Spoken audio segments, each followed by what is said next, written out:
자, 오늘은 하이델베르크 46주일 120문 121문 보도록 하겠습니다. 제목은 하늘에 계신 우리 아버지입니다.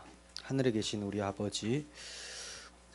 120문 제가 읽고 답 여러분들 하시고 이렇게 교독합니다. 그리스도께서는 왜 하나님을 우리 아버지로 부르라 명하셨습니까? 그리스도께서는 기도의 첫머리에서부터 우리 마음에 대하여 어린아이와 같은 공경심과 신뢰를 불러일으키기를 원하셨는데 이것이 우리의 기도의 기초입니다. 하나님께서는 그리스도로 말미암아 우리 아버지가 되셨으며 우리가 믿음으로 구하는 것에 대해서는 우리가 봄과 땅의 좋은 것을 거절하지 않는 것보다 훨씬 더 거절하지 않으실 것입니다. 121문 하늘에 계신 이란 말이 왜 덧붙여졌습니까? 하나님의 천상의 위엄을 땅의 것으로 생각지 않고 그의 전능하신 능력으로부터 우리의 몸과 영혼에 필요한 모든 것을 기대하도록 하기 위함입니다. 아멘. 하늘에 계신 우리 아버지라는 제목으로 하이델베르크 보도록 하겠습니다. 우린 지난 시간에 왜 그리스도인은 기도를 해야 마땅한가에 대해서 살펴봤습니다.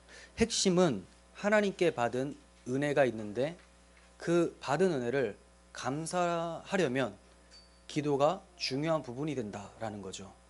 즉 기도는 감사 기도가 전제가 되어야 된다라는 거예요. 그리고 은혜와 성신을 받기 위해서는 반드시 기도를 해야 된다라는 것입니다. 기독교인들은 자신의 힘과 능력으로 사는 자들이 아니라 은혜를 받아서 성령의 도우심으로 살아가는 자들이기 때문에 은혜와 성신을 위해서 기도를 해야 된다는 것을 배웠습니다. 그리고 그리스도인들이 올바른 기도를 하기 위해서는 예수님께서는 너희는 이렇게 기도하라 라고 말씀하시면서 주기도문을 가르쳐 주셨는데 이 주기도를 통해서 올바른 기도를 할 수 있다라고 배웠습니다. 자, 이제 주기도문을 들어가는 시점인데요. 마태복음 할 때 제가 했었던 방식과는 조금 다르게 그냥 교리문답 중심으로 하도록 하겠습니다. 그러니까 마태복음 때 말씀드린 여러분 그 주기도문을 꼭 들어보시고 또 정리를 해주시는 것이 좋을 것 같습니다. 주님께서 이 땅에서 기도를 가르쳐 주셨는데 가르쳐 주시기만 하신 것이 아니라 본인께서도 몸소 실천을 하셨어요. 기도는 이런 것이다라는 것을 몸소 보여주시고 또 가르쳐 주셨다는 거예요. 우리는 먼저 하나님의 아드님께서 기도를 하신 것을 보면서 우리도 마땅히 기도해야 되는 거 아닌가라는 생각을 가져야 됩니다. 하나님 아들께서는 무슨 일을 당할 때마다 항상 하나님께 간구하는 것이 우선이었습니다. 복음서에는 예수님이 기도하셨다는 내용이 참 많이 나옵니다. 그 중에서도 누가복음이 예수님의 인성을 강조하는 복음서이기 때문에 더 많이 나오는데요. 무슨 일을 할 때마다 그 무슨 일이라는 것은 예수님의 일은 당연히 구원의 사역이죠. 그 일을 하실 때마다 하나님께 기도하는 것을 보게 됩니다. 오늘 뭐 다 찾지는 않겠는데 그런 사례들이 많아요. 우리는 예수님보다 힘이 없습니다. 지혜도 없습니다. 그런데도 예수님은 구하셨는데 우리는 구하지 않는 모습을 많이 본다는 거죠. 저는 우리 교회가 처할 수 있는 기도에 대한 문제점은 잘못 기도하는 거라고 생각하지 않아요. 뭐 다른 교회에서 잘못 기도하는 것을 제가 이건 문제다라고 할 수는 있겠지만 저희 교회에서 이거 잘못 기도하고 있는 겁니다 라는 말은 잘 안 할 것 같아요. 근데 문제는 뭐냐면 기도를 왜 하십니까? 라는 질문을 할 것 같다는 거죠. 무슨 말인지 아시겠죠? 잘못 기도하는 것도 뭔가 해봐야지 잘못 기도를 하는데 그냥 하나님께서 하나님이 좋으신 뜻대로 주권 가운데 다 행하시겠지, 알아서 해주실 거야, 이게 믿음입니까? 아니, 이거 믿음 아니에요. 이거는 자기가 구하기 싫기 때문에 하나님의 주권을 강조하면서 핑계를 대는 거죠. 그 우리의 문제점은 그 주기도문을 잘 배우는 것보다는 잘 배우면 잘 해야 되는데 잘 안 할 수 있다라는 문제점이 크다는 겁니다. 그거는 인격적인 관계를 소홀히 하기 때문에 그렇다고 할 수가 있어요. 기도는 하나님과의 소통인데 하나님이 살아계신 분이라고 여겨지지 않으면 사실은 하기가 어렵죠. 사람들이 있을 때는 해요. 왜냐하면 안 하면 내가 믿음 없음의 탄로가 나고 하나님을 인격적으로 느끼지 않는 것이 드러나니까. 하지만 개인적으로 혼자 하는 것은 아무도 보지 않기 때문에 하나님이 인격적으로 느껴지지 않는다면 하지 않죠. 왜냐하면 하나님도 안 보신다고 생각을 하니까. 인격적으로 안 느껴지니까. 우리가 지식으로 공부를 많이 하다 보면 찾아오는 유혹이라는 게 바로 인격적인 것을 놓칠 수 있다는 거예요. 내가 마치 아는 것이 하나님을 만난 것이냐. 아는 것은 만났을 때 하나님을 잘 경험하기 위해서 아는 거고, 하나님을 바르게 알기 위해서 아는 거지, 아는 것이 하나님을 만나는 건 아니에요. 아는 것이 만나는 거 아닙니다. 만났을 때 이게 하나님을 만난 것인지 마귀가 유혹하는 것인지 분별하기 위해서도 아는 건 필요하죠. 아는 것이 반드시 필요하지만 아는 것이 곧 관계는 아니다라는 것을 좀 아셨으면 좋겠습니다. 예수님께서는 중요한 일들이 있으실 때마다 반드시 기도했기 때문에 우리도 마땅히 그분의 제자이며 그분이 우리의 가운데 사신다면 기도해야 마땅한 것이죠. 제자들이 예수님께 우리에게 기도를 가르쳐 주세요라고 요청을 합니다.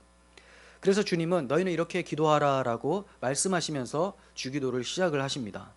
그렇게 가르쳐 주시기 전에 먼저 바리새인과 이방인들이 하는 기도를 예를 들면서 이게 얼마나 잘못됐는지 설명해 주시고 그 다음 주기도를 가르쳐 주세요.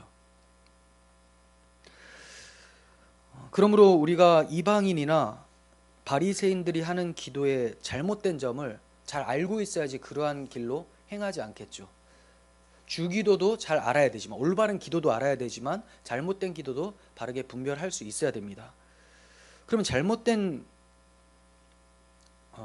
기도는 어떤 것인가? 자, 마태복음 6장 5절 한번 볼까요? 또 너희는 기도할 때 외식하는 자와 같이 하지 말라.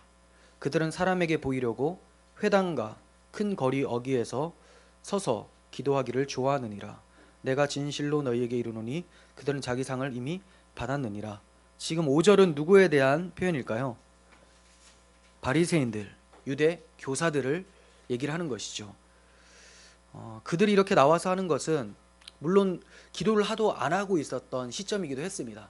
바리새파 운동은 경건 운동으로 시작을 했어요. 우리 이대로 있으면 안 된다, 하나님께 대한 열심을 내자 하는 경건 운동이었는데 로마의 압제에 있었고 헬라 철학의 영향을 받다 보니까 사람들이 영지주의 쪽으로만 많이 가고 기도 이런 거 안 해도 된다 이런 식으로 가니까 우리 기도를 다시 해보자, 기도 운동이라고 할 수 있습니다. 그런데 문제는 그렇게 하다 보면 마을 어귀에 서서 자기가 이제 내가 이렇게 하는 것처럼 너희들 하라 이건데, 계속 하다 보면 어떻게 됩니까? 나는 기도를 참 잘해, 너희는 나를 보고 배워야 돼 하면서 기도를 하는 것이 자신의 공로로 쌓이게 되는 거죠. 사람들 보여주기 위해서 기도를 하는 것으로 바뀌어버려요. 처음에 바리새파 운동의 어떤 취지를 다 잃어버리고, 그러니까 사람들에게 보이기 위해서 기도하고 사람들은 저 사람 참 대단한 스승이야 하면서 막 박수를 치거나 동경을 합니다. 그러면 그는 자기 상을 다 받은 것이죠. 왜냐하면 사람들에게 칭찬을 다 받아버렸기 때문에. 자, 6절은 너는 기도할 때 내 골방에 들어가서 문을 닫고 은밀한 중에 계신 내 아버지께 기도하라. 은밀한 중에 보시는 내 아버지께서 갚으시리라라고 합니다. 그러니까 바리새인들이 기도하는 것의 잘못을 얘기를 하고 올바른 기도는 이런 식으로 해야 된다 하면서 골방에 들어가서 문을 닫고 하라고 하죠. 이거는 여러분들이 반드시 방 안에 들어가서만 하셔야 된다라는 말씀은 아니에요. 근데 지금 대조를 시키고 있는 거예요. 사람들을 보여주기 위해서, 자신을 드러내기 위해서 해서는 안 된다. 골방에 들어간다는 것은 하나님과 친밀한 교제죠. 골방이 마치 지성소와 같은 그런 느낌을 줍니다. 하나님과 독대할 수 있는 그 자리, 깊은 하나님의 교제 가운데로 나아가라에 초점을 두는 것이지 사람들의 눈이나 칭찬을 의식하지 마라 이거예요. 여러분 기도 어떻게 하십니까? 교회에서 기도하는 것이 많지는 않아요.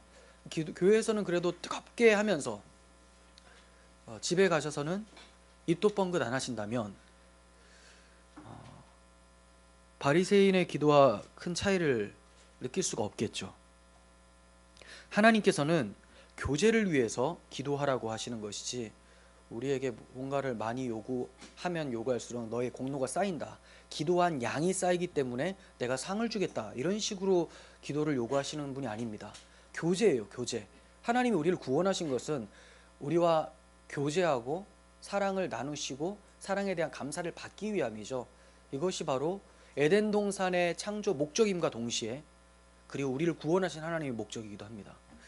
그러므로 교제의 자리로 나아가셨으면 좋겠습니다. 또 말씀하신 것은 이방인처럼 하지 말라는 건데요. 이방인이 어떻게 기도를 할까요? 중언부언이래요. 중언부언. 반복해서 계속 말을 한다라는 거죠. 그러니까 중언부언이라는 것은 그냥 무슨 비 맞은 처럼, 네, 좀 그러네. 비 맞은 어떤 사람처럼 중얼중얼 이렇게 하는 거, 네, 그런 게 아니라 큰 소리로 아주 또박또박 얘기를 하더라도 계속해서 반복해서 하는 것. 여러분, 간절해서 반복하는 것을 뭐라고 하는 게 아닙니다. 그냥 내가 지금 계속 많이 해야지만 하나님이 들으실 거다라는 생각, 이걸 얘기를 하는 거예요. 여러분들이 너무 간절해서 주님 영광 받아 주시옵소서, 주님 저를 사용해 주세요, 계속 얘기를 했어요. 이건 그냥 간절함의 호소죠. 간절함은 계속 반복을 할 수 있습니다. 아무 의미 없이 내가 지금 여러 번 하면 여러 번 한 만큼 쌓인다라는 것. 그런 표현 많이 쓰잖아요. 기도가 쌓여야지 그래도 교회가 부흥하지. 새벽 제단을 쌓아야지. 쌓는 걸 참 좋아해요. 쌓는 거 좋아하다 보니까 바벨탑도 쌓죠. 쌓여. 그러니까 하나님이 다 허물고 계속 쌓는 것은 하나님이 쌓으세요. 성전 누가 건축합니까? 하나님이 건축하시잖아요. 우리는 계속 쌓는 것을 조심해야 돼요. 오히려 그 쌓은 사람들은 자기가 쌓은 것으로 인식을 안 하는 게 하나님이 하신 거죠. 하나님 진짜 하셨다고 고백하는 사람들, 이 사람들이 진정으로 쌓는 거고, 그렇지 않으면 비가 오거나 창수가 내리면 다 무너져 내릴 수밖에 없습니다. 사람들이 이제 중언부언을 많이 합니다. 왜 그렇게 많이 합니까? 대상을 인식하지 않고 기도를 받으시는 대상을 인식하지 않고 기도를 하는 나를 인식하고 있기 때문에 그래요. 내가 많이 해야지 나의 열심이 이렇다 이거예요. 엘리야 시대에 바알과 아세라 선지자 850명이 엘리야하고 한판 붙습니다. 이제 왜 붙습니까? 너희가 믿는 신이 참신이냐, 내가 믿는 하나님이 참신이냐 해서 붙어요. 뭘로 붙느냐? 기도로 붙습니다. 기도. 엘리야, 바알과 아세라 선지자 850명이면 일단 쪽수에서 850대 1이에요. 그들이 주여 한번 외치면 850번. 엘리야는 850번을 해야 돼요. 자기 혼자. 그러니까 엘리야 이런 개념이었으면 엘리야가 그 싸움을 하지도 않았겠죠. 쌓이는 그 개념이었다면. 그 바알과 아세라 선지자가 주여 하면서 막 외치면서 합니다. 막 울기도 하고 춤추기도 하고 별짓을 다 하는데 도저히 안 되니까 나중에 자해까지 합니다. 막 찢어요. 내가 이렇게 고통스러운데 안 들어주십니까? 하면서 막 내가 이렇게 당신을 위해 열심을 내고 있는데 누가 살찌지라는 소리도 안 했는데 일단 찢어요. 찢는데 피문 철철철 나고. 그래서 이제 엘리야가 비아냥거리죠. 너희 신이 지금 낮잠 자고 있나 보다. 빨리 크게 큰 소리로 깨워라. 이렇게 얘기해요. 해가 지도록 응답을 안 하니까 비를 내려달라는 기도였거든요. 응답이 없어요. 그래서 엘리야가 기도를 합니다. 재단에다 물까지 다 붓고. 물을 왜 부어요? 물 부으면 불이 안 붙을 거 아닙니까? 그렇죠. 근데 부어요. 하나님이 내려주신 불이라는 걸 확실하게 보여주겠다라는 거죠. 막 철철철 넘치는데 여기에서 엘리야 기도하자마자 불이 떨어져요. 양의 문제가 아니라는 거죠. 양. 대상의 문제예요. 누구에게 기도를 했는가? 무엇을 전제로 기도를 했는가? 그들은 보이지 않는 우상신을 위해 기도를 했고 전제는 자기의 열심을 위해서 기도를 했습니다. 엘리야는 하나님의 약속에 입각해서 기도를 하고 약속의 하나님을 바라보면서 기도를 했어요. 결국은 응답하신 것은 엘리야의 기도였습니다. 이방인들은 많이 기도하는 것을 강조를 합니다. 자신의 정성이 중요하다고 생각을 해요. 다시 말해서 자기의 노력과 의를 많이 쌓아야지만 신이 들으실 거라고 생각을 하는 겁니다. 그들은 기도를 듣는 신에 대해서는 중요하게 생각하지 않습니다. 신에 대한 공부를 안 해요. 어떻게 하면 내가 열심히 할까에 대한 것만 궁리를 합니다. 내 소원이 중요한 것이죠. 외식적 기도가 무엇입니까? 외식적 기도. 사람에게 보이려고 하는 것이 외식적 기도죠. 자기 상을 위해서 하는 것이 외식적 기도입니다. 또 중언부언하는 것도 외식적 기도예요. 보여주기 위해서, 신에게 보여주기 위해서. 신과의 교제가 아니에요. 내가 한 것을, 나를 확장시키는 것. 기독교 교리는 자기 부인인데 세속적 교리는 자기 확장이죠. 그래서 야베스의 기도 같은 경우도 기독교 가치관으로 받아들인 사람은 나의 지경을 넓히소서라고 하면 하나님이 나를 통치하시는 그 영역을 넓혀달라는 건데, 세속적인 사람은 내가 지금 영향력 있는 사람이 돼서 많은 것을 다스릴 수 있도록 도와주세요, 이렇게 받아들인다는 거죠. 외식적 기도라는 것은 자기 긍정, 자기 확대라고 보실 수가 있어요. 그리고 외식적 기도는 기도의 대상에 대한 인식의 부재입니다. 결국 인간의 행위와 공로만을 나타내는 것이죠. 기독교는 자기 부인이라고 말씀을 드렸습니다. 자기 부인은 곧 하나님의 확대입니다. 이를 다른 말로 그의 나라와 그의 의를 구하는 것입니다. 그의 나라와 그의 의가 구하여지고 우리에게 도래하게 되면 자동적으로 사라지는 것은 뭡니까? 나의 나라, 나의 의는 사라지게 되는 것이죠. 그렇게 예수님 나라를 바라보는 사람들은 항복하면서 하나님을 바라는 사람들이지, 자기 것 가지고 다 있으면서 들어오셔서 이거 뭐예요? 한판 붙자는 야곱의 모습이거든요. 한번 오시면 내가 쓰러뜨려 보겠다. 도저히 안 되니까 하나님이 어떻게 하십니까? 환도표 쳐가지고 빈털터리로 만들어 놓고 이제 그리고 그를 장하게 해버리시죠. 그러니까 그는 지팡이 짚고 평생을 살았는데 남은 이후에 그 지팡이가 은혜예요. 하나님이 다 털어가셨다는 증거죠. 하나님만 의지할 수밖에 없었다라는 겁니다. 하나님의 나라가 오기를 원하는 사람들은 자기 손에 있는 것들을 내려놔야 돼요. 여러분들 재산 포기하라는 말이 아닙니다. 고집스러움을 포기하고 가치관들을 바꾸셔서 예수 그리스도의 영광을 위한 것으로 바꾸시지 않으면, 하나님 내버려 두시면 유기된 자고 개입하시면 환도뼈가 나가고, 저 환도뼈가 나갔잖아요. 그죠? 그러니까 이렇게 하지 마시고 환도뼈 수술을 했는데, 네, 고집스러우면 쉰다는 거예요. 네. 저 혼자 생각하는 건데 여러분들이 또 지난번에 말씀드린 것처럼 목사님 고집스러워서 환도뼈가 나왔다 이러시면 안 되는 거죠. 네, 저는 그렇게 생각합니다. 아, 나 고집스러웠구나. 네. 여러분들 환도뼈 조심하시고. 자,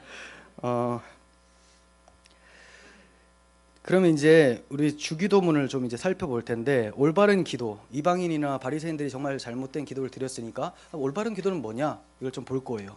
주기도의 시작을 보시면 마태복음 6장 9절 상반절에서 그러므로 너희는 이렇게 기도하라 하고 하늘에 계신 우리 아버지여 라고 합니다. 이방인들의 기도와 완전 다르도록 가르쳐 주는 거예요. 너희는 이방인들과 같이 아무 대상도 없이 그냥 자기 열심으로 해서 기도하는 자들이 아니라 너희는 하나님 아버지께 기도하는 자들이다 가르쳐 주는 거죠. 대상, 기도는 대상이 중요해요. 하나님을 모르는 사람이 막 기도를 합니다. 제가 자주 말씀드리잖아요. 불신자들이 저한테 목사님 저도 기도할게요 막 이래요. 뭐 누구한테 기도한다는 겁니까? 하나님한테 기도한대. 명칭만 하나님이에요. 하나님이라고 하는데 하나님에 대해서 전혀 모릅니다. 우상으로 생각을 하고 기도합니다. 그러므로 그는 하나님께 기도한 게 아니죠. 우리가 기도를 많이 하는 게 중요한 게 아니라 기도할 대상을 아는 것이 중요하고 그분과의 교제가 중요한 거예요. 그래서 예수님은 자, 너희가 누구한테 기도하는지를 잘 알아라 라고 말씀하시는 거예요. 120문 보시면 그리스도께서는 왜 하나님을 우리 아버지라고 부르라 명하셨습니까? 라고 합니다. 제가 이거를 막 꼼꼼히 살피면서 딱 들어왔던 단어들이 있어요. 제가 너무 꼼꼼히 살폈나 이런 생각도 좀 드는데, 이 우르시누스라고 하는 저자가 의도하지 않았는데도 이렇게 하는 건가 이런 생각도 하거든요. 저게 뭐냐면 그리스도께서는 왜 하나님을 우리 아버지라고 부르라고 하셨습니까? 이래요. 이거를 예수님께서는 왜 하나님을 우리 아버지라고 부르라고 명하셨습니까? 라고 안 하고 그리스도라고 일부러 말하고 있다고 저는 보여지고 있어요. 의도로 보여진다는 거죠. 왜냐하면 그리스도의 사역을 강조하기 때문이에요. 예수님께서 말씀하셨다 아버지라고 부르라고. 그러면 그거에 대해서 우리는 해석이 안 됩니다. 왜 아버지가 되는 거지? 근데 그리스도께서는 하는 동시에 그리스도는 구원자입니다. 우리를 죄 가운데서만 구원하신 것이 아니라 의를 주신 분이에요. 우리의 죄를 예수님께서 가져가시고 그분의 의를, 하나님의 아들의 의를 주신 분. 그러므로 우리가 하나님의 아들이 되어서 아버지로 부를 수 있게 되는 것이죠. 그래서 그리스도라는 단어로 먼저 시작을 하고 우리 아버지라고 부르라고 표현을 하는 것으로 보여집니다. 그리고 120문 두 번째 단락에 이것을 보충을 해주는데요. 하나님께서는 그리스도로 말미암아 우리 아버지가 되셨으며 라고 표현까지 해주고 있죠. 그래서 제가 우르시누스를 만나보지는 않았지만 본인이 써놓은 거에 바로 이어서 하나님께서는 그리스도로 말미암아 우리 아버지가 되셨으며 라고 할 때는 분명히 그리스도를 의도적으로 붙여놓고 있다는 겁니다. 하나님이 어떻게 우리의 아버지가 될 수 있는가? 유대인들한테 하나님 너희 아버지냐 하면 아우 그거 어떻게 그렇게 얘기를 하냐 라고 해요. 물론 구약에서도 하나님께서 이스라엘 백성들을 가리켜서 너희는 내 아들이라고 표현을 합니다. 하지만 이것은 공동체적으로 그 나라 전체를 하나님의 그 백성이라고 인정을 해서 그렇게 부르시는 것이지 어떤 개개인의 아버지로 말씀하는 내용이 없어요. 그런데 신약에 와서는 예수님께서 너희가 기도할 때는 아버지라고 불러라 이렇게 얘기를 하고 있어요. 아버지. 왜냐하면 내가 하나님을 너희 아버지로 만들어버렸다. 내가 그 길을 열어버렸다. 그러니까 너희는 나를 통하여 기도해야 된다는 것을 전제로 하고 있는 거죠. 이러한 표현, 예수님의 이러한 말씀은 당신께서 앞으로 십자가를 지시고 우리를 죄를 위해서 대신 죽으시고 부활하실 것까지 염두하시면서 하신 말씀입니다. 예수님이 그 십자가에서 대속을 이루시지 않은 상태에서 이들이 하나님 아버지라고 이렇게 부른다고 해서 하나님 아버지 성립이 되진 않아요. 그러니까 앞으로 내가 십자가에서 죽고 부활하여 너희를 자녀 삼아 줄 테니 너희는 이제 하나님을 아버지라 불러라 라고 말씀하고 있는 것이죠. 요한복음 14장 6절을 보시면 내가 곧 길이요 진리요 생명이니 나로 말미암지 않고는 아버지께로 올 자가 없느니라 라고 하셨습니다. 죄는 우리가 지었어요. 죄는 우리가 지었습니다. 그러면 화해를 누가 해야 될까요? 죄 지은 사람이 먼저 하죠. 근데 죄는 우리가 지었고 화는 우리가 내고 있고 화해는 하나님이 손을 내미셨다는 거예요. 그렇죠? 그래서 하나님의 아들은 우리의 화목 제물이 되어 주셔서 십자가에서 우리 죄를 대속하셨고 그분이 부활하심으로 자신을 믿는 모든 자에게 자신의 의를 넘겨주심으로써 하나님의 의를 받은 자, 하나님의 아들이 되게 만들어 주셨다는 겁니다. 로마서 3장 24절 봅니다. 그리스도 예수 안에 있는 속량으로 말미암아 그리스도 예수 안에 있는 속량으로 말미암아 하나님의 은혜로 은혜가 뭡니까? 속량하셨다라는 거예요. 그리스도의 속량. 값없이 의롭다 하심을 얻은 자 되었느니라. 우리는 이처럼 우리를 죽기까지 사랑하신 아버지께 기도할 수 있게 된 거예요. 120문 답을 보시면 그리스도께서는 기도의 첫머리에서부터 우리 마음에 하나님께 대하여 어린아이와 같은 공경심과 신뢰를 불러일으키기를 원하셨는데 이것이 우리의 기도의 기초입니다 라고 합니다. 한마디로 짧게 설명해드리면 아버지라고 부르는 동시에 이게 아버지가 아바라는 거거든요. 아바. 아이들이 부를 때 아빠라고 하는 거랑 똑같은 거예요.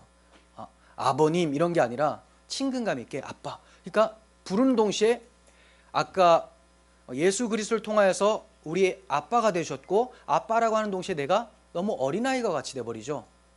겸손하고 철저히 낮아진 상태에서 그 아버지만을 의지하는 상태로 기도하라고 말씀하시는 거예요. 아버지만을 의지하는 상태, 자신의 부족함과 비천함을 아는 것이죠.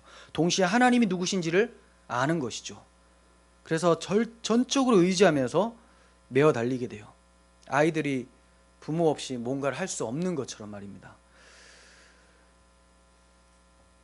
그리고 어린아이와 같은 신뢰를 가지라고 합니다. 이 신뢰는 순전한 마음으로 의지하는 것을 얘기를 해요. 순전히 믿는다. 그러니까 순전하다라는 표현을 제가 쓴 이유는, 그럼 순전치 못한 건 뭐냐? 자신의 어떤 기준이 있어요. 내가 가지고 있는 기준이 있고, 그 다음 하나님께 구해요. 그러면 이 기준과 하나님의 기준이 부딪히겠죠.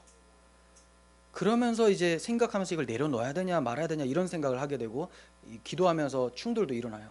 근데 순전하다라는 것은 없어요. 아무것도 기준이 없는 상태, 어린아이 같은 신뢰 상태.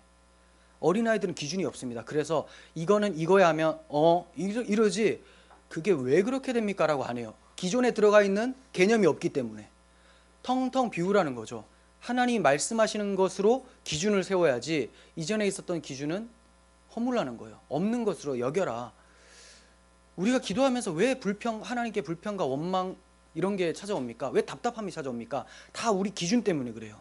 순전하지가 않아요. 어린아이와 같지가 않고, 그냥 나는 이때가 맞는 것 같고, 이 정도 크기가 맞는 것 같고, 이런 방식이 맞는 것 같은데, 하나님 어떠세요? 했는데 난 그거 아니다.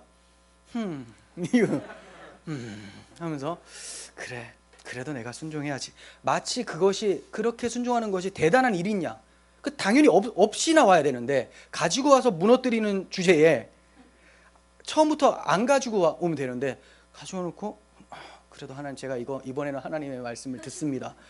그러면 다음에는 하나님이 들어달라는 게 전제가 되는 거 아닙니까? 이런 교묘한 우리들의 마음이 구석구석에 숨어 있을 수 있다는 거예요. 순전한 마음으로 부르려면 아빠라고 해요. 아빠. 그러면 내가 너무 애같이 되죠. 네, 아빠. 아빠라고 부르는데 뭐 목에 힘 주면서 아빠 이런 사람 어디 있겠습니까? 그러니까 목에 힘 풀고 뻣뻣한 백성들아 라고 하잖아요. 목이 뻣뻣한 백성들아, 이스라엘 백성들한테. 자기 기준으로 충만해서 그래요. 다 빼면 목이 이렇게 부들부들해지면 그때 나와서 기도하라, 이렇게 말씀합니다. 이것이 바로 기도하는 자들의 기본적인 자세여야 돼요. 기도의 기초라고 합니다. 기초. 이것이 안 되면 뭔가 구하고 받으려고 생각도 말아라. 왜냐하면 하나님께 기도한 게 아니니까, 아버지께 기도한 게 아니니까. 자세가 굉장히 중요하다는 거죠. 하나님께서는 기도 전에 우리를 먼저 낮추시고 하나님만이 우리에게 필요하신 분이심을 깨닫도록 만드세요. 기도의 기초를 잊어버리고 기도의 기술을 배우려고 하는 사람들은 이 말씀을 명심해야 됩니다. 우리는 기술로 하나님을 마음을 바꾸는 자들이 아니라 기초를 단단히 해서 우리가 아들이라는 것을 인식하고 하나님의 긍휼을 받는 자들이에요. 기술로 하나님 바꿔봤자 하나님 그걸로 요동하시는 분이 아니라는 것을 아셨으면 좋겠어요. 주기도문을 보면서 이거는 기도의 정체성과 기도의 중심이 무엇인지를 가르쳐 주는 건데, 이걸 기술로 또 습득하는 사람들도 있어요. 이렇게 해야 되는구나, 이렇게. 그리고 이걸 또 주문처럼 외우고 막 주기도 1만 번 하라, 그런 책도 있어요. 네, 그런 책 1만 번. 그래, 제가 말씀드렸죠. 이거 만보기체 딱딱딱 눌러가지고 1만 번 체크하는 거. 참 손가락이 너무 아플 것 같네요. 이거 쳐야 돼요. 네. 120답도 봅니다. 두 번째. 하나님께서는 그리스도로 말미암아 우리 아버지가 되셨으며 라고 합니다. 하나님께서는 그리스도로 말미암아 우리 아버지가 되셨으며, 나의 아버지가 아니라 우리 아버지라고 부릅니다. 이것은 공동체를 강조하기 위해서예요. 공동체. 그만큼 예수 그리스도 안으로 모인 교회 공동체가 너무나 소중하다, 한 아버지를 모시고 있다는 것을 말씀하는 것이죠. 형제들이 싸우면 부모한테 그렇게 큰 상처를 준다고 하죠. 교회 안에서 막 분쟁이 일어나고 이러한 것은 자신들이 부르고 있는 아버지가 한 아버지라는 것을 간과하기 때문에 일어난 현상이에요. 그렇게 주를 위해 살겠습니다 얘기를 하면서 자기들끼리 그렇게 싸우고 분쟁을 일으킬 때 아버지께서 얼마나 마음 아파하실까에 대해서는 너무 생각을 안 하고 있다는 거죠. 이렇게 우리가 우리 아버지라고 할 때는 서로를 비하하게 되는 것이 아니라 서로를 돕고 세우는 데 집중하게 됩니다. 예수님께서 그걸 원하셔서 우리 아버지라고 말씀하시는 거예요. 너만이 아니다, 네 옆에 있는 저 형제 자매도 나를 아버지라고 두고 있다라고 말씀하시는 거예요. 바리새인들은 어떻게 기도를 합니까? 주여, 제가 저 세리와 죄인들과 기도가 같지 않아서 감사합니다. 저자들과 같지 않아서 감사합니다. 이렇게 얘기를 해요. 차별성을 두면서 그들을 무시하고 자기를 높이면서 기도를 하죠. 근데 우리 아버지라고 부르는 사람들은 어떻게 해야 됩니까? 저 사람의 부족이 곧 내 부족이고 저 사람의 부족이 곧 우리 교회의 부족입니다. 주님 용서하소서, 이렇게 기도를 하겠죠. 그래서 제가 자주 말씀드리는 게 권징도, 권면과 징계도 성숙한 교회가 아니면 불가능해요. 서로 권징했다고 삐지고 막 권징한 사람 비하하고, 왜 그 사람이 권징당하게 되는데 우리가 그를 세워주지 못한 거 아닙니까? 그런 생각이 없기 때문에 신앙생활을 차별화시키면서 남의 실수로 신앙생활을 근근히 이어가는 사람들. 그러니까 그 사람들은 호시탐탐 누가 뭐 실수하지 않나, 그가 실수하면 그래도 난 괜찮다, 위로를 그렇게 받아요. 절대적으로 하나님 앞에서의 위로가 아니라 상대적으로 저 사람이 잘못해야지만 내가 위로를 받는, 이런 교회가 돼서는 안 되지 않습니까? 우리는 한 아버지를 모시고 있는 한 몸 공동체, 그리스도의 제자들이에요. 백의신문 답 2번째 보시면, 우리가 믿음으로, 여기 보시면 우리가 믿음으로 구하는 것에 대해서는 우리 부모가 땅의 좋은 것들을 거절하지 않는 것보다 훨씬 더 거절하지 않으실 것입니다 라고 해요. 여기서 믿음으로 구하는 것, 믿음으로 구하는 것은 거절하지 않는다, 요약하면 그거잖아요. 그러면 알아야 될 게 믿음으로 구하는 건 뭐냐? 하나씩 다 정리를 하고 가셔야 돼요. 믿음으로 구하는 것은 거절하지 않는다고 했는데, 그럼 믿음으로만 구하면 되는 거잖아요. 사람들이 이렇게 생각합니다. 내가 생각하는 대로 될 줄 믿는다. 네. 내가 생각하는 대로 될 줄 믿는다. 믿음으로 구하면 된다. 하나님 복 주시옵소서 했어요. 나는 받을 걸 의심하지 않아요. 받아요? 받으면 그게 이제 저주가 되는 거예요. 그런 거 받으면 안 돼요. 왜 안 주셨을 때만 왜 안 오지? 하면서 이게 믿음으로 구하는 게 아니구나 알게 되는데, 받아버리면 이게 믿음으로 구하는구나 해서 계속 그것만 달라고 하죠. 믿음으로 구하는 것은 자기가 생각하는 대로 된다가 아니라 하나님이 약속하신 것을 믿는다는 겁니다. 약속에 대한 거. 제가 희망과 소망의 차이점을 말씀을 드렸죠. 희망은 자기가 바라는 것, 이렇게 하면 좋은 날이 올 거야, 희망. 그 세상의 사람들은 다 희망을 가지고 있어요. 약속이 없는 백성이기 때문에. 기독교인들은 약속이 있는 백성이죠. 그래서 소망을 가지고 있습니다. 세상 사람들은 유토피아를 가지고 있어요. 희망이죠. 기독교인들은 하나님 나라를 바라봅니다. 희망이 아니라 소망입니다. 약속의 근거가 있어요. 믿음이 마찬가지. 우리가 무엇을 믿느냐? 약속의 근거에서 믿을 때 그걸 믿고 간구하면 약속을 하신 분이 하나님이기 때문에 안 주시면 안 된다는 거죠. 일을 계속 진행해 나가시려면 약속하셨기 때문에 약속한 대로 이루어 가시는 분이에요. 우리가 구하지 않아도 하나님은 주세요. 하지만 우리가 구했을 때 주시기를 원하세요. 어떤 거는 우리가 구해야지만 받을 수가 있고 어떤 거는 안 구해도 받을 수 있는 게 있습니다. 하지만 우리는 몰라요. 그죠? 모르기 때문에 다 구해야 되는 거예요. 다. 그리고 구하지 않으면 하나님이 주셨다는 것을 간과합니다. 그리고 습관적으로 이것도 하나님이 주셨구나, 감사합니다 하지만 금방 잊어버려요. 하지만 자기가 간절히 구한 사람은 하나님이 자기의 기도를 들어주셨고 자기와 교통하고 계시다는 것을 누리기 때문에, 받은 것 때문에 감사가 아니라 자신의 그 간구를 들어주시는 하나님의 교제 때문에 더 즐거워해요. 이게 이루어진 사건 때문에가 아니라. 그러므로 우리는 끊임없이 기도를 해야 됩니다.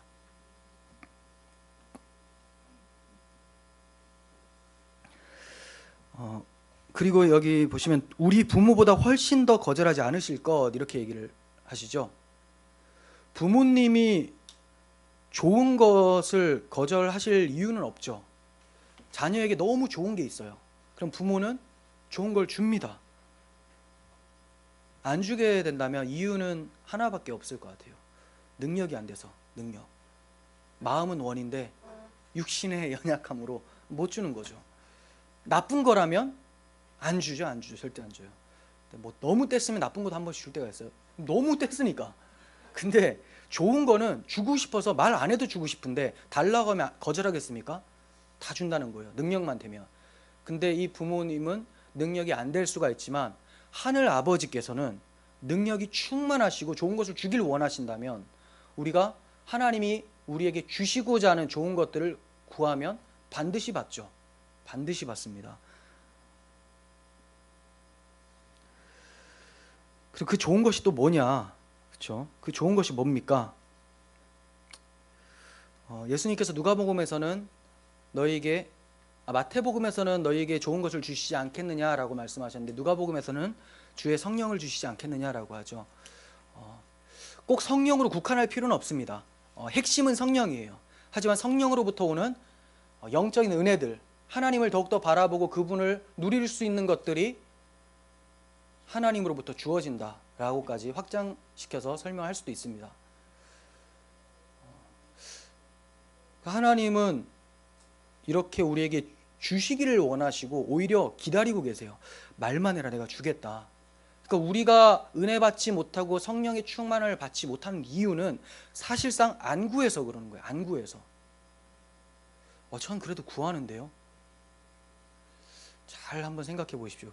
오전에도 저희가 몇 분하고 이제 성령을 받고 싶은데 어떻게 합니까? 라고 묻는 사람들, 왜 저는 안 받아집니까? 라고 하는 사람들이 종종 있다고 말씀을 나눴습니다.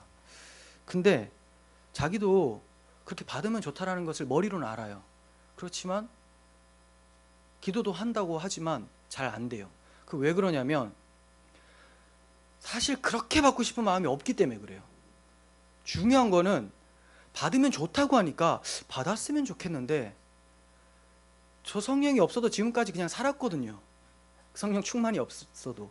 그래서 그렇게 받아야 되는지는 모르겠어서 또 성령을 받기 위해서는 성령께서는 본인이 원하시는 때 우리를 통치하시지만 우리가 이제 방법이라고 하면 좀 그렇죠. 우리가 취해야 될 자세예요.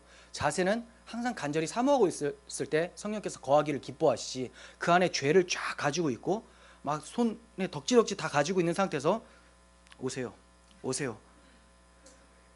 텅텅 비어가지고 완전 가난한 심령에도 거하실까 말까인데 원하셔야지 가시는데 이렇게 막 덕지덕지 가지고 있는데 오세요 하면 가시겠냐 이거죠. 거룩하신 성령께서. 그러니까 우리는 모든 것들을 내어놓고 하나님이 싫어하시는 것들을 버리려고 하는 그 자세를 취해야 되는데 그런 것들은 하지 않으면서 그래도 난 성령 받고 싶다라는 것은 사실 성령을 크게 안 받고 싶은 거예요. 근데 그런 고민이라도 하지 않으면 자기가 신앙생활을 안 하는 것 같으니까 너무 그런가요? 제가 깊이 들어가면 그런 생각이 나올 것 같은데 내가 지금 이렇게까지라도 고민을 하고 있다라는 것을 어필하지 않으면 나는 너무 그냥 세속적으로 사는 것 같아가지고 어떻게든 표현을 해보는 것이라고 보여진다는 거죠. 간절히 성령을 구하면 정말 그분이 답이라고 생각하고 그분만 구하면 안 주실 이유가 없다는 거예요. 세컨드 브레싱 이런 거 말하는 게 아니라 지금 그 성령 충만을 얘기를 하는 겁니다. 오순절이나 이런 데서 얘기를 하는 두 번째 또 축복을 받아야 된다 이런 것은 아니고요. 우리 안에 계신 그 성령이 우리를 완전히 통치하기를 우리는 사모해야 된다는 거죠. 읽은 책에서 이렇게 표현이 되어 있습니다. 우리가 성령을 얼마나 소유하는 것이 아니라 성령이 우리를 얼마나 소유하는가의 문제다 이렇게 얘기를 해요. 왜냐하면 성령은 조금씩 나누어 가질 수 있는 분이 아니라 충만하신 분이에요. 그 충만하신 그 분이 우리를 얼마만큼 통치하느냐, 그러니까 우리가 얼마나 성령께 항복하고 들어가느냐지 성령을 요만큼 받아서 다음에는 요만큼 좀 더 받고 이런 차원이 아니라는 거죠. 통치의 영역. 내가 항복하면 성령은 충만해지고 내가 불순종이 있으면 그만큼 충만이 사라지게 되는 것이라고 생각하시면 되겠습니다.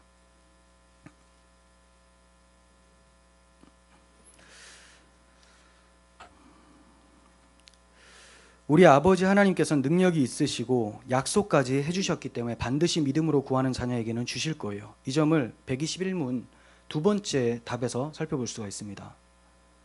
하늘에 계신 우리 아버지라 하심은 그의 전능하신 능력으로부터 우리의 몸과 영혼에 필요한 모든 것을 기대하도록 하기 위함입니다. 네, 제가 그래서 국한시키지 말라고 했던 게 딱 성령만이 아니라 그게 가장 핵심이지만 성령께서 우리가 필요하다고 생각하는 것들 다 주신다는 거예요. 그래서 몸과 영혼의 모든 필요한 것들을 전능하신 아버지께서는 좋은 것이라면 아낌없이 주신다. 필요한 만큼 주신다라는 확신을 가지고 기도하라고 말씀합니다. 그런데 흔히 보좌를 흔드는 기도를 한다는 사람들을 보면 어떻습니까?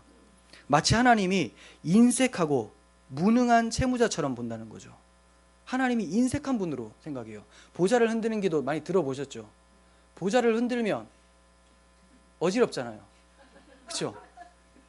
하도 안 주시니까 어지럽게 해서라도 받아내겠다라는 겁니다. 진짜 너무 괴로우실 것 같아요, 하나님. 근데 하나님의 보좌가 그런 걸로 흔들리겠습니까? 천지는 진동할지언정 하나님의 보좌가 흔들려요? 아니라는 거예요. 그러면 그 사람들의 인식은 뭐냐면 이방인들이 구하는 것처럼 내가 많이 해야지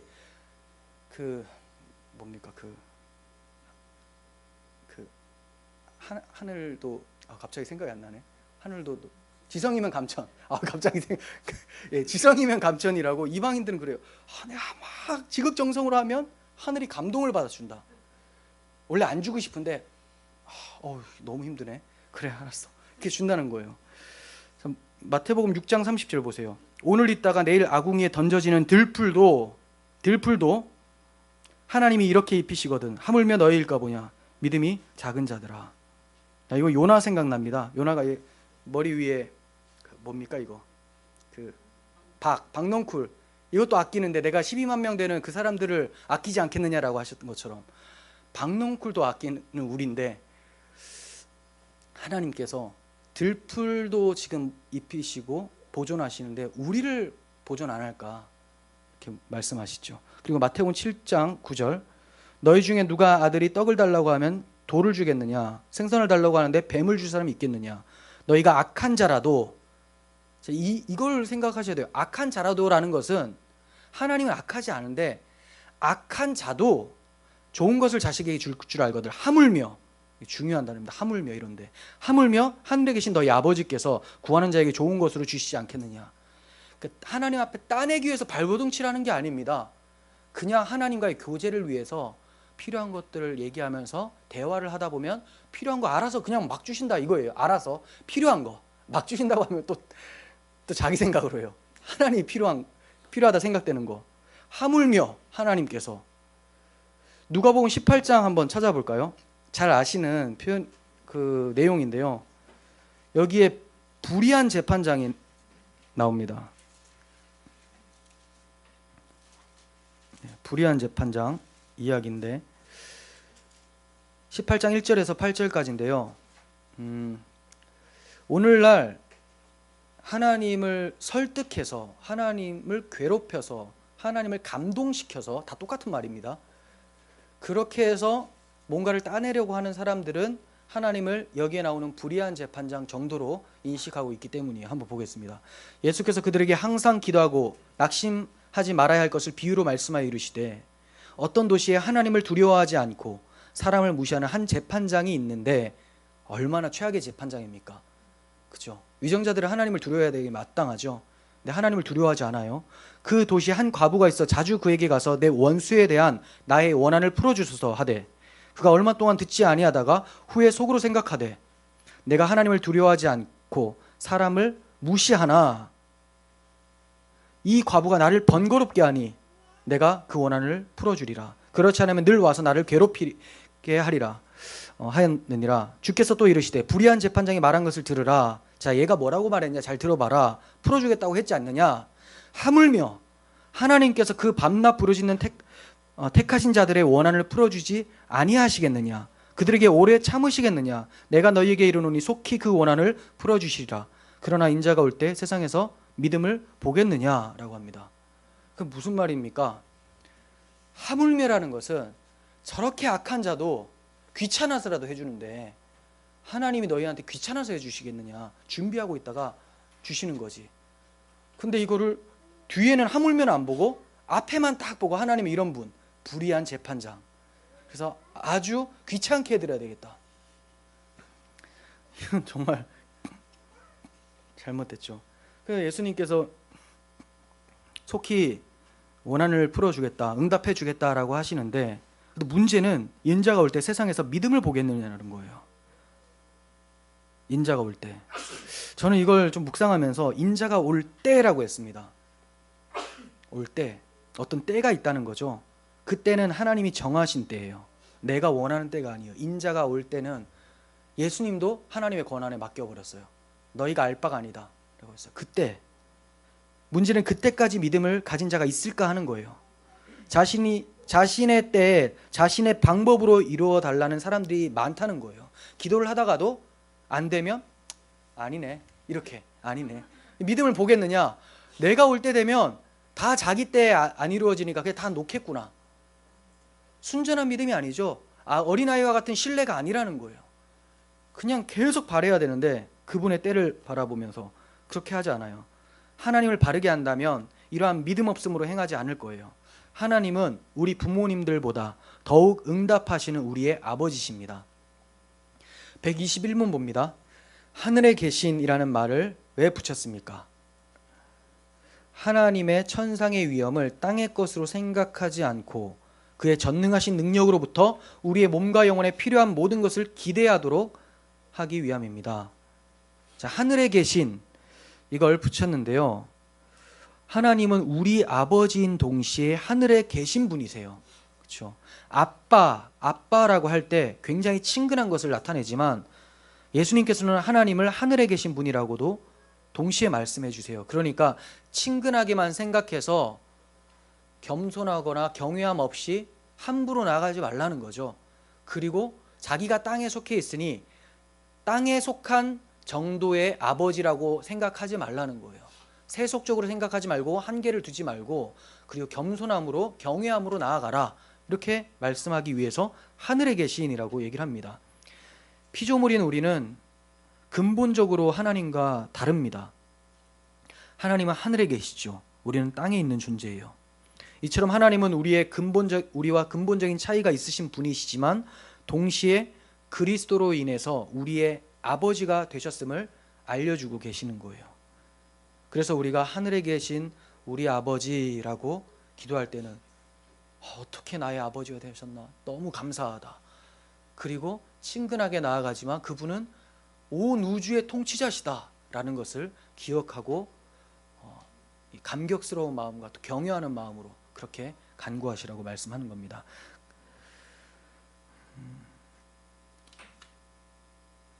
제가 좀 길어지는 것 같아서 각 줄을 보려고 했는데 그냥 넘어가겠습니다. 이처럼 하늘의 하나님께서 우리 아버지 되심이 감사와 감격으로 찾아오고 계십니까? 여러분들이 기도를 하실 때 하나님이 우리 아버지 되심과 하늘에 계신 분이라는 것 때문에 감사와 감격이 찾아오십니까? 그렇지 않으시다면 기도를 하셔야 됩니다. 기도.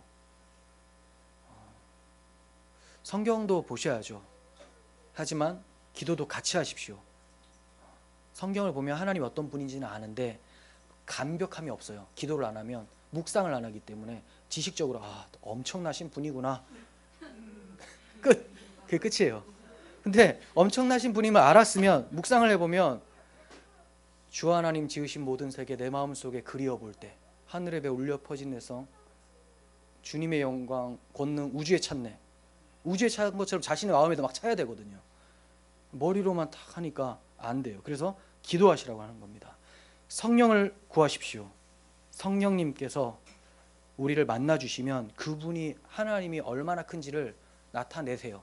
왜냐하면 성령께서 하나님이시기 때문에 우리가 성령을 경험하게 될 때 성령과 인격적인 교제가 있게 되면 그 감격과 감사와 기쁨이 충만해진다는 것이죠.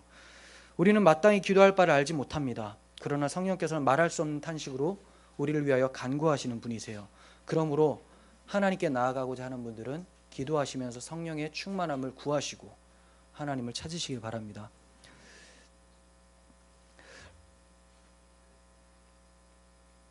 갈라디아서 4장 5절만 봅니다. 율법 아래 있는 자들을 속량하시고 우리로 아들의 명분을 얻게 하려 하심이라. 너희가 아들이므로 하나님이 그 아들의 영을 우리 마음 가운데 보내사 아빠 아버지라 부르게 하셨느니라. 그러므로 내가 이후로는 종이 아니요 아들이니 아들이면 하나님으로 말미암아 유업을 받을 자니라. 여기서 아들의 영을 우리 마음에 보내사 성령님을 보내주셔서 아빠 아버지라고 부르게 하셨다고 합니다. 그러니까 이거는 그냥 지식적으로 이제 너희 아빠가 됐어 불러봐 이게 아니에요. 그분의 아들의 영이 일부러 아들의 영이라고 표현을 썼어요. 그냥 성령이라고 안 하시고 아들의 영, 그 아들의 영이 우리에게 찾아오니까 아버지로 인식하게 되고 그 감격스러운 마음에 아빠라고 부르는 거지. 이제 알았으니까 이제부터 호칭을 바꿔봐야 되겠다 이게 아니라는 겁니다. 터져나옵니다. 터져나와.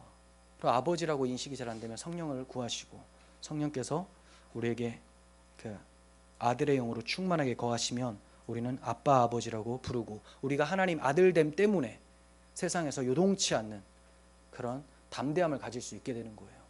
아버지가 하나님인데 무슨 고민거리가 어디 있습니까? 요동을 왜 칩니까? 아버지가 대기업 회장이라도 그렇게 목에 뻣뻣하고 그런데 우리는 목이 뻣뻣하면 안 되지만 왜냐하면 그 아들 된 것도 우리가 은혜로 됐으니까.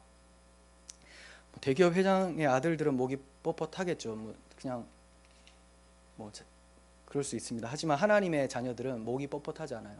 은혜로 된 것이고 하지만 이제 담대함을 가질 수 있습니다. 세상을 향해서 절대로 굴하지 않고 모든 것을 주관하시는 그분이 아버지라는 그 사실 때문에 담대함을 가질 수 있게 되는 거예요.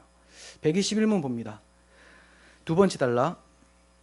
그의 전능하신 능력으로부터 우리의 몸과 영혼에 필요한 모든 것을 기대하도록 하기 위함입니다.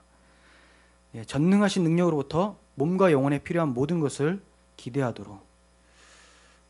각주 4번 한번 보겠습니다. 각주 4번에 로마서 8장 31절입니다. 그런즉 이 일에 대하여 우리가 무슨 말을 하리요? 만일 하나님이 우리를 위하시면 누가 우리를 대적하리요? 자기 아들을 아끼지 아니하시고 우리 모든 사람을 위하여 내주신 이가 어찌 그 아들과 함께 모든 것을 우리에게 은사로 주지 않으시겠느냐? 네, 하나님께서 아들까지 내어주셨고 모든 것을 주신다고 했기 때문에 우리를 대적할 세상의 것이 없다라고 얘기를 합니다. 대적이라는 것은 우리를 박해할 것이 아니라 우리를 하나님 자녀의 그 모습에서 타락시킬 만한 어떤 유혹거리나 이런 것들이 영향을 못 미친다라는 거예요.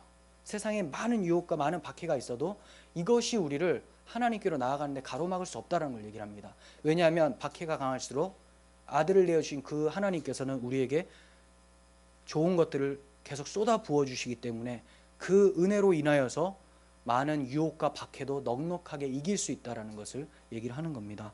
그러므로 우리는 몸과 영혼에 필요한 모든 것을 기대하며 전능하신 하나님 앞에 구해야 되는 거예요. 여러분, 기도하시는 것을 일로, 업무로 여기지 마시길 바라요. 주님께서는 구하시기 전에 너희에게 있어야 할 것을 너희 아버지께서 아시느니라 이렇게 말씀하셨어요. 그런데 왜 기도하라고 합니까? 구하기 전에 너희에게 있어야 될 것을 아버지께서 다 아신다고 말씀하시고 왜 구하라고 하십니까? 교제죠, 교제. 뭔가를 받기 위해서가 아닙니다. 받는 것은 그냥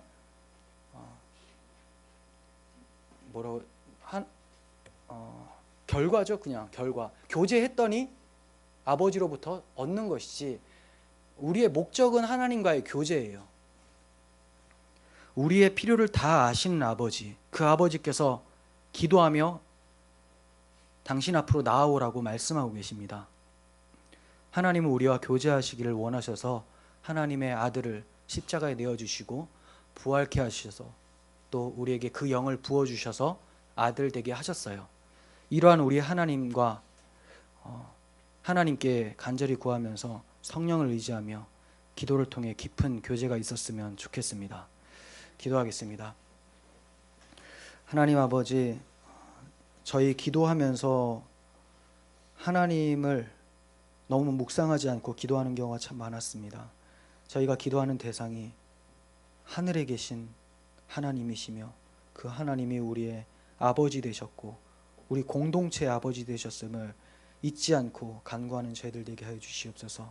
전능하신 하나님께서 좋은 것들을 하나님의 뜻 가운데서 얼마든지 주시려고 준비하시는 하나님이심을 믿습니다. 하나님, 저희가 확신 가운데 담대하게 간구하게 하시고 하나님과의 교제로 인하여서 즐거워하는 저희들 되게 도와주옵소서. 예수님의 이름으로 기도합니다. 아멘.